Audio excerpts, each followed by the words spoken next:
Iran के senior अधिकारी मोहसिन रजाई ने अमेरिका को कड़ी चेतावनी दी है। उन्होंने कहा कि होर्मुज स्ट्रेट को अमेरिकी सेना की कब्रगाह बना दिया जाएगा। अमेरिका दुनिया का इकलौता ऐसा समुद्री लुटेरा है जिसके पास एयरक्राफ्ट कैरियर है। ईरान के पास इन पायरेट्स का मुकाबला करने की पूरी ताकत है। उन्होंने इस्फहान में कथित तौर पर गिराए गए अमेरिकी F-15E का जिक्र कर गंभीर अंजाम की चेतावनी दी है। वहीं अमेरिकी राष्ट्रपति ट्रंप ने चेतावनी दी कि अगर ईरान ने कोई गलती की तो उस पर फिर हमले हो सकते हैं। If they misbehave, if they do something bad, but right now we'll see. But it's a possibility that could happen, sir. इसी के साथ ट्रंप ने ईरान के साथ डील को लेकर कहा, अमेरिका ईरान से बेहतर स्थिति में है। तेहरान डील करना चाहता है क्योंकि वह कमजोर हो चुका है। ईरान में नेतृत्व को लेकर भ्रम है।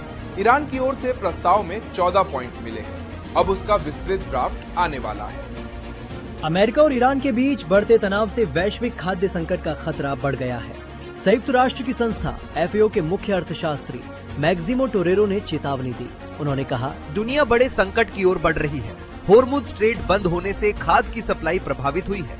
युद्ध शुरू होने के बाद सप्लाई लगभग रुक गई है। इससे कीमतें बढ़ रही हैं और कमी भी हो रही है। इसका असर खेती पर पड़ेगा।